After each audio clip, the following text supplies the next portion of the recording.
Following the chaos from my Karlach Analysis video, today we'll be having a happy, non-controversial video. We're doing a 4,000 subscriber special video today, so if there was ever a time to rejoin our clammy hands together in a gamer glee celebration, well, today might be that day. Welcome back, everyone. Today we're going to admire the writing of this brilliant game by looking at 8 lines of dialogue within Baldur's Gate 3 and analyzing them on what actually makes them good. We'll explore how it was written, what led up to these lines, and what it means for the character saying the line and/or lines. Without further ado, for this special video, make sure you've got the Costco tiramisu cheesecake and some salty pretzels, because this video will be a long one. When we talk about good lines in this game, the best ones are those, of course, that have loaded meaning. Couple this with an excellent presentation and delivery and you've got something better. But timing of a line sometimes is what separates the best from the great. This monologue from Myrkul is one such example. Words cannot describe how far my jaw dropped when I first played through the game and went through the entirety of Act 2 thinking that my final fight of this act would be with Ketheric Thorm. The surprise I felt, as I'm sure so many other players felt, when this monstrosity appears from the pit below, is a feeling I still get even now when I play through the game. Hell, if you've over-prepared for this fight, and let's say you utterly stomped Ketheric, or you speech-checked him to skip this portion of the boss fight to get to Myrkul, you might have felt a little bit underwhelmed, asking yourself if that was really the boss fight. And when this raspy voice begins hyping himself up like a WWF wrestler, I think some confusion and some parts of fear begin to settle in.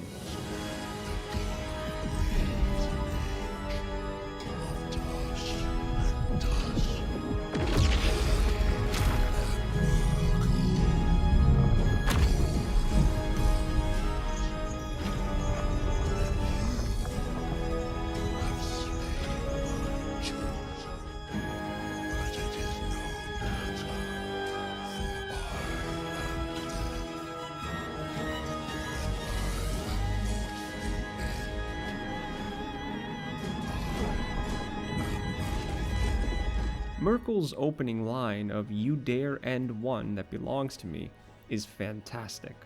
Why? Well, because as a player, we just possibly fought an extremely hard battle to put down Ketheric Thorm. We thought he was the final boss, and now, Myrkul claiming Ketheric and being offended that you killed him strikes me as a big swerve and a real twist. Kind of like that show Undercover Boss, only Myrkul isn't undercover. He just didn't feel like getting involved. As Myrkul goes on, he hypes himself up with some eloquent poetry before dropping, in my opinion, one of the best single lines in the game. He is not death. He is a beginning. It's a double entendre, of course, because this is technically the beginning of the new boss fight, but also he's announcing himself. Hi, I'm Myrkul, the god of death. You're going to die now. It's very badass, and one of the more theatrical moments for me in this game. The thing about Myrkul is that for myself, I feel like at any point when you fight Myrkul, even on honor mode, you don't have access to all of the OP gear in the game just yet. So even if you've power leveled, this fight is still kind of hard. So it's fitting that this speech still instills a bit of fear. It almost feels like the actual final boss fight of the game. And the monologue fits just as well. I simply don't believe you can have a video like this and not include something from Raphael. The man has monologues for days and practices them. He has the makings of a classic Disney villain, and for Pete's sake, who's Pete? He sings his own boss music. But this set of lines is the one I've chosen, the speech he gives you after he catches you doing something rather naughty.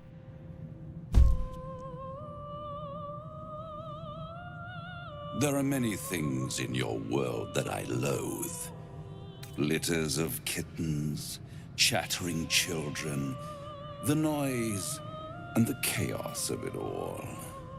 In my world, in my house, there is order and there is decorum.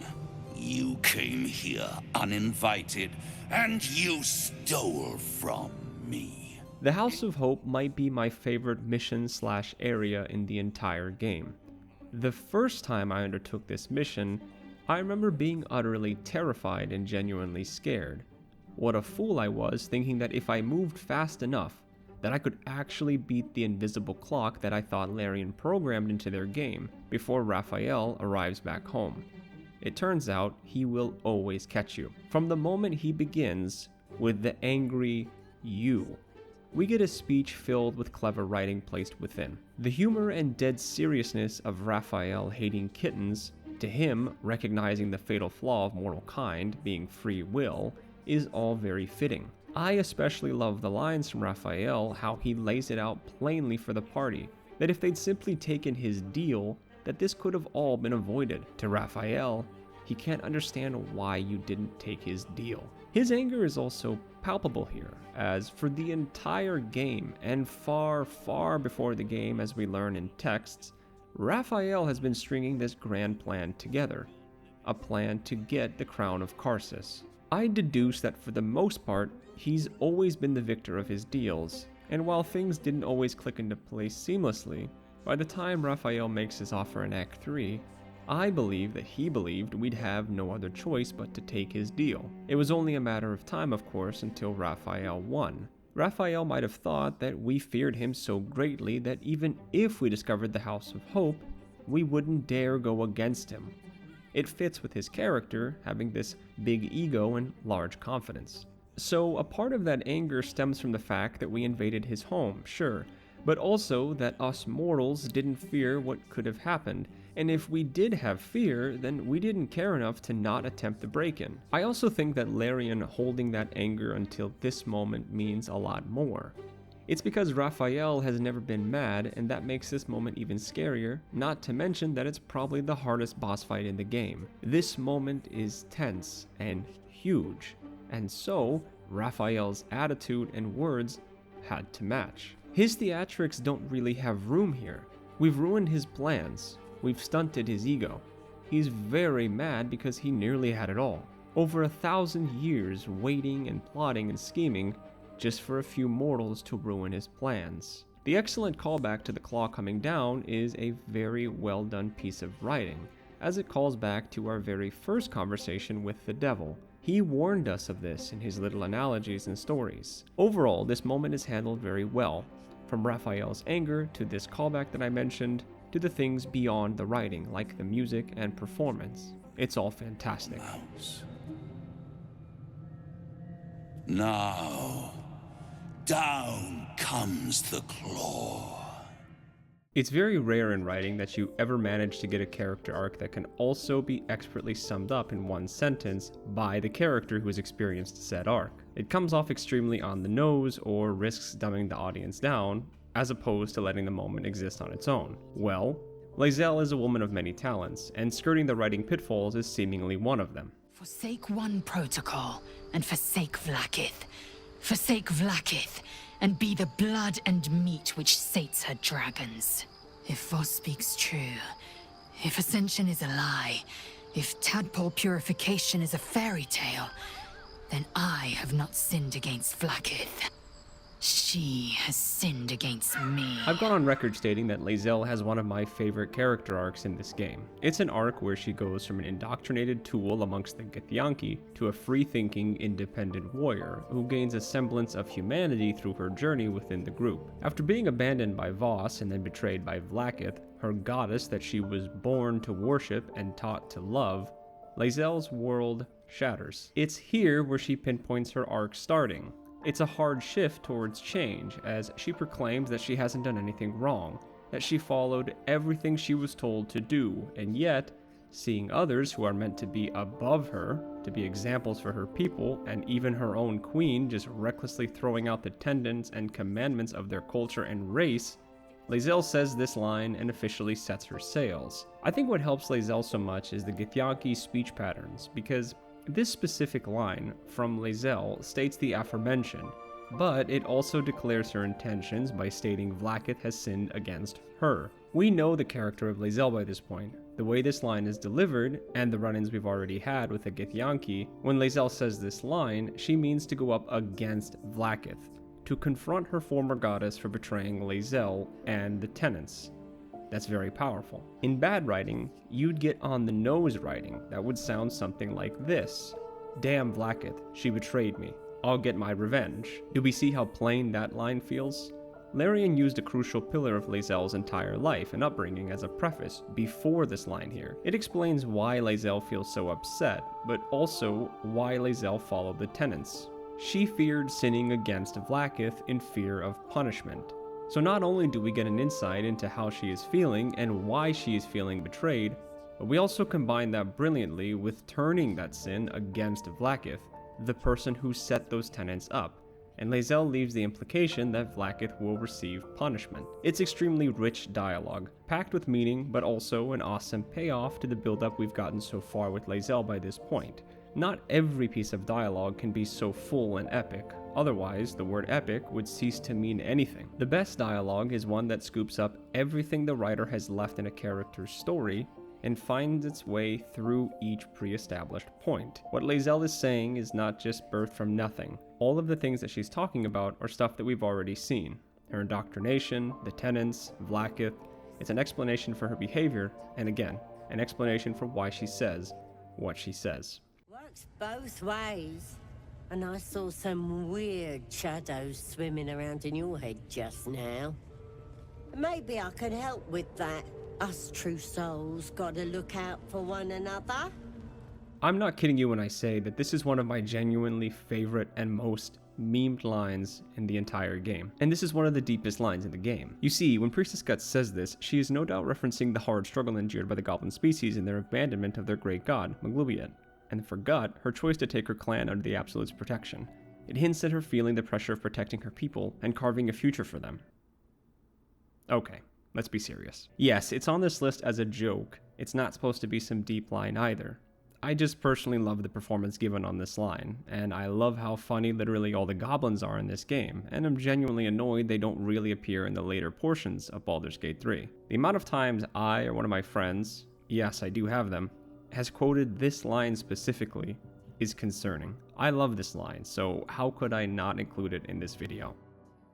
Perhaps this is a surprise inclusion for this list, but when I initially thought of some lines that moved me, Wither's endgame monologue was one of the first that came into my head. Hearing this amazingly emotional speech from Withers of all characters gave me chills. I remember feeling kind of overwhelmed. This was my first playthrough, and I just felt complete. As Withers informs you that it's all over, I finally understood that I'll never get the chance to experience this game for the first time again.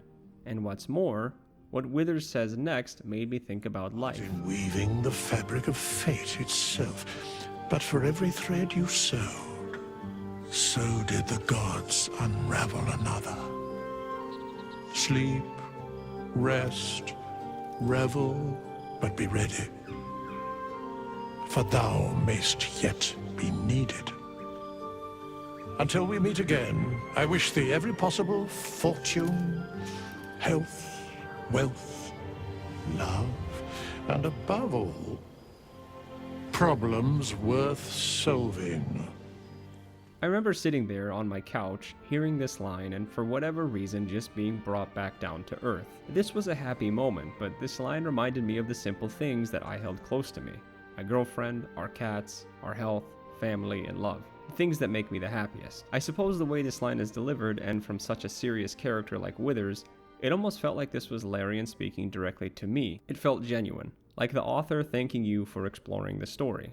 Like the author knew how much fun they'd crafted for us, the player. The problems worth solving was the second to last sucker punch for me in this monologue. In life, we sometimes forget how lucky we are to have issues, like thinking of what we're going to cook for our kids for dinner, or what gift to get our loved ones for their birthday. For myself, I consider myself fortunate that I get to have these kinds of problems. For me, they're worth solving. This last line from Withers, that simple, to you, just felt like a personal hug, or a pat on the back, and a thank you for getting this far in the game, but also in life.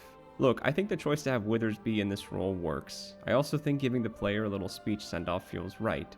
Taking this direction with said speech, being so personal and motivational, was the right call. We're in an emotional headspace at the end of this game. Give me one last thing to ride off onto the sunset, and that's what Larian did. Fantastic stuff.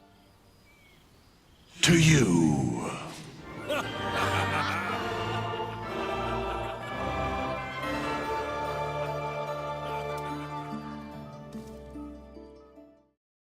sound overwhelmed?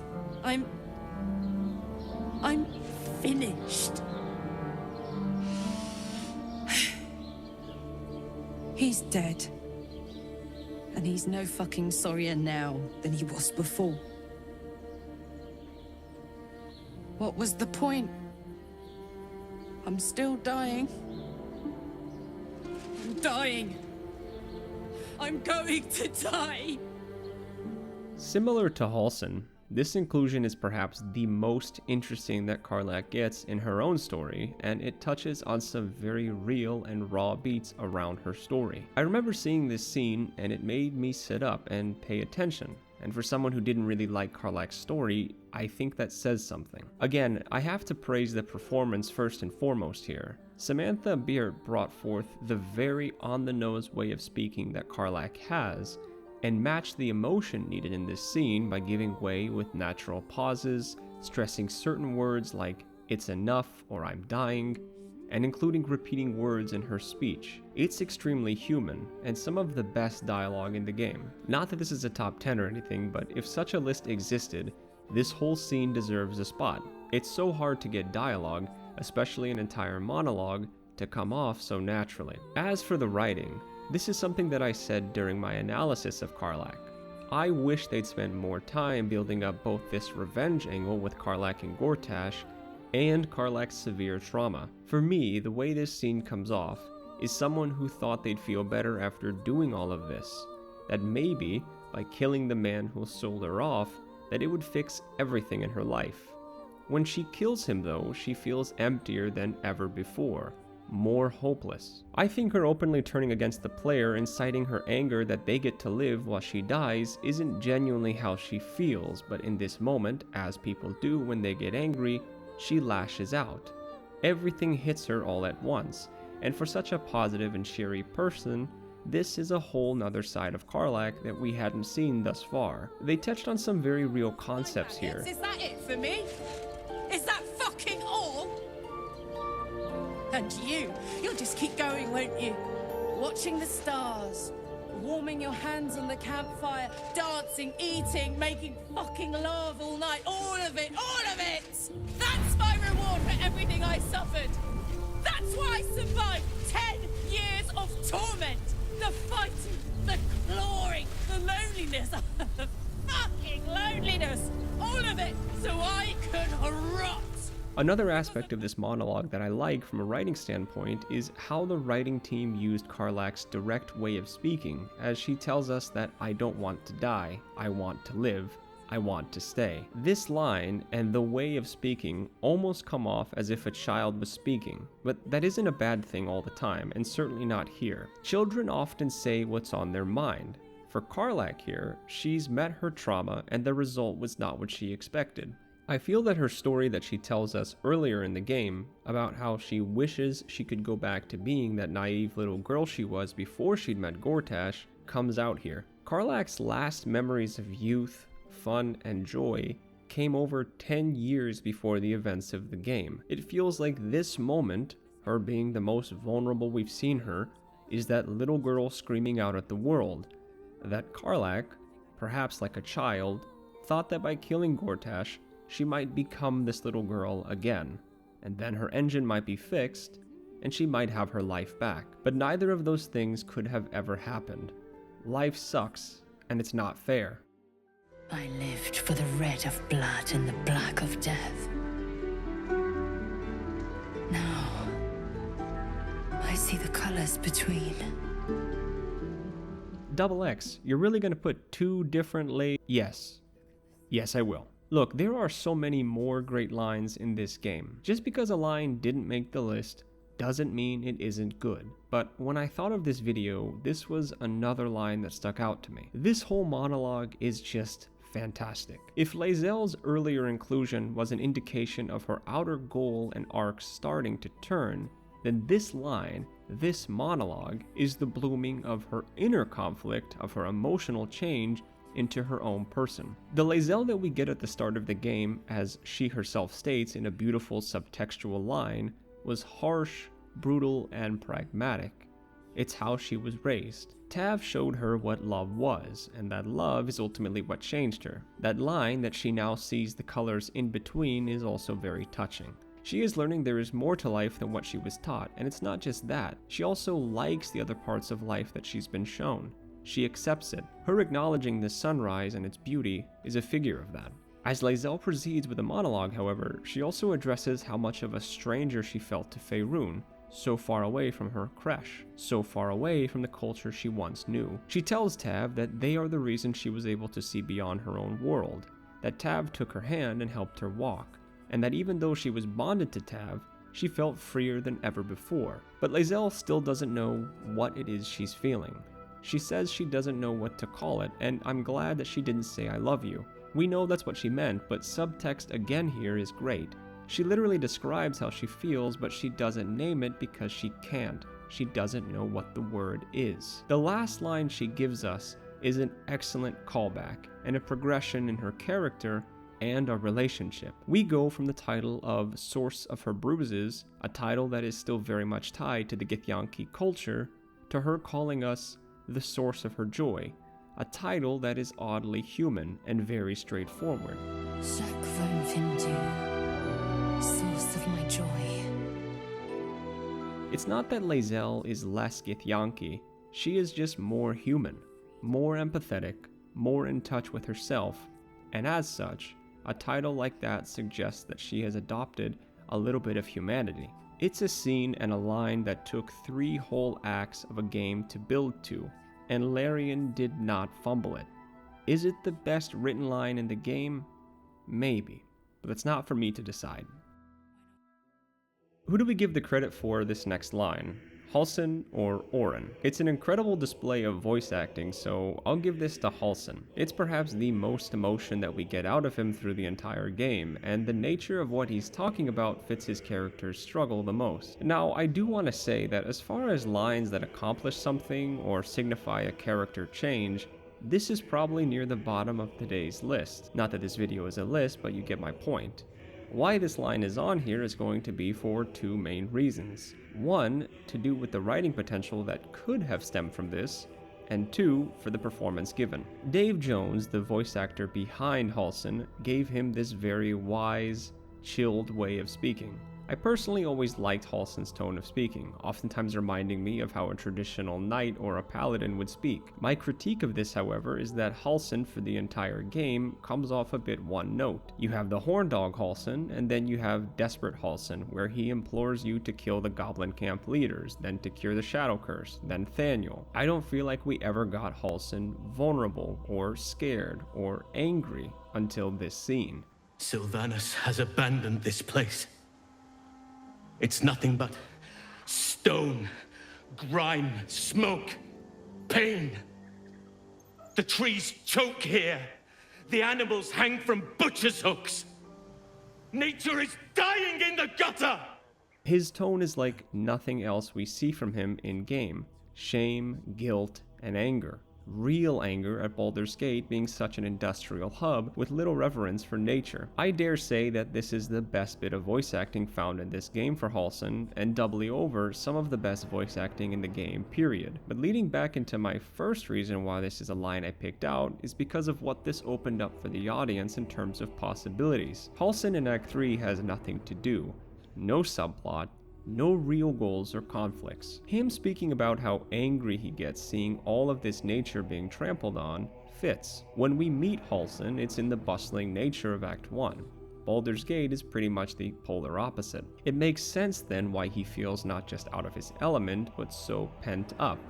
And no, not in that way, but rather angry at the world for turning its back on nature and its people. The potential this opened up in my mind was the thought of giving Halsin something to do in Act 3, even if that something stemmed from this monologue where he decides to take down a section of the cult that is corrupting the nature, or perhaps looking to find an ancient tree buried deep under the city and help cultivate it to grow again. Hell, don't want to give him a quest? Well, perhaps we can at least have a little arc where Halsin might change his mind, that some of the city is coexisting with nature and doing good for the people. Perhaps Halsin stumbles on a children's school or an orphanage and stops it from being burned down. maybe he brings Thaniel here to hang out with the kids for the day, and that's his mini arc for Act 3. All in all, I was thoroughly impressed when I first saw this scene, and my mind, as a writer's mind does, just went wild with ideas. It's like you got a glimpse into the potential that was there, but not used. This scene made me dream, and is easily the most interesting Halsin gets in the entirety of the game. Alright, so it might be a surprise that Astarion's most emotional scene of him rejecting Ascension and that fantastic moment of him crying isn't the scene that I chose here. But technically, that isn't a line. It's just sounds of him crying.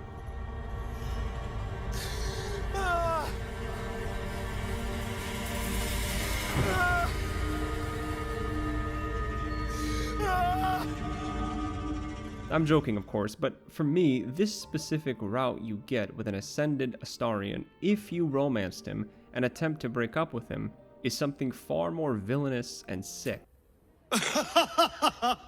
Don't be stupid, darling. You're mine. Remember? The tadpole is gone, which means your future is mine to decide. How lucky you are that I chose you as my consort. Chose you to help me take Baldur's Gate, then sit by my side as I rule it. There's no backing out now. We'll be together forever. I can promise you that.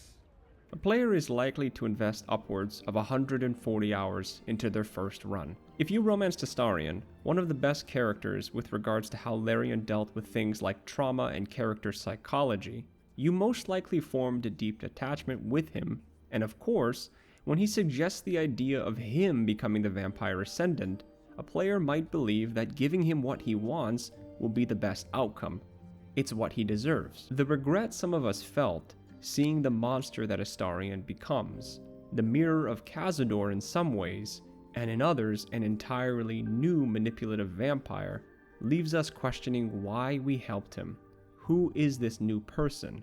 This isn't the same Astarion. Post-Ascension, the game changes the entirety of Astarion's behavior. He is colder, cockier, more open with his lust for power and manipulation. There are many lines in this game that suggest that, but this monologue in the epilogue for Astarion is something far deeper. His language here, as he casually uses the words pet, and how lucky you are that we are his chosen consort, suggests signs of a manipulator and perhaps a sociopath. When you try to break up with him, he calls you stupid and doesn't allow the relationship to end. That is a first in this game. You're stuck with him, as he hangs the entire idea that you having power alongside him is the best outcome for your life. If we cheat a little and allow the epilogue portion of this scene to play out, we find out that to Astarion, he is doing the right thing by forcing you to live in his palace. He is giving you and allowing you the best life that you can have. He doesn't understand why you'd ever want to leave, and he constantly refers to you as his, or his pet, just like his master Cazador once did. Similar to when you turn Shadowheart to a Dark Justiciar and her behavior changes, Astarion is very similar. For me, the reason I've chosen to include this set of lines specifically is due to how much more personal his romance feels than Shadowheart's. For her, you don't ever get that real emotional upending moment because in Act 2, she kills the Night Song and that's when she begins her descent into Shar. For Astarion, we've gotten two different romance scenes and helped him heal from his trauma a bit. I also mentioned how psychologically, Astarion is extremely complex. Love and relationships to him are very different from what he and Tav can develop. God, not this again. I give you wealth, power, pleasure, every decadence that can be afforded to a person, but you'd rather what? Sleep in the dirt again? You are my consort, and I will see you living the very best life, even if you don't appreciate it. Romancing him heals him, and ascending him only regresses him into the behaviors he was taught by Cazador, and Astarion will openly acknowledge this, that things like sex and relationships are just different tools for manipulation. So this scene playing out, and the controlling and manipulative choice of words, is such a reveal of the monster that we inevitably helped create. No other portion of the game with regards to its companions made me feel so much regret than seeing this outcome for Astarion, especially because I thought this was the right thing to do. And that is a few lines that I picked out that I thought were utterly genius. I tried to pick a good variety. While I think all of them have fantastic writing, some are attached to being perfectly timed lines. Some have fantastic presentation. Some are perfect capstones to emotional arcs. However, all of them are really well done and some of my personal favorites. Once more, thank you all for 4,000 subscribers, and thank you all for voting for this video as the 4,000 subscriber special. This was a fun one to make. As we approach 5,000 subscribers, I'll have a new poll for not one, but 2 special subscriber videos. You folks can head on over and vote for that video now. I say this a lot, but thank you all for allowing me the chance to do this. I'm blessed, so thank you again. One last note, but I've seen a few comments asking about streaming. It is something that I am considering. Perhaps I'll put it in the 5,000 subscriber poll, but why not ask it here? Would there be a little bit of interest in streaming on YouTube? Perhaps a new Baldur's Gate 3 Extreme Honor Mode challenge or something of that nature? You folks let me know. With that, thank you all for watching. Do take care of yourselves, have good health, be happy, and I'm sure we'll see each other once more very soon. Bye-bye.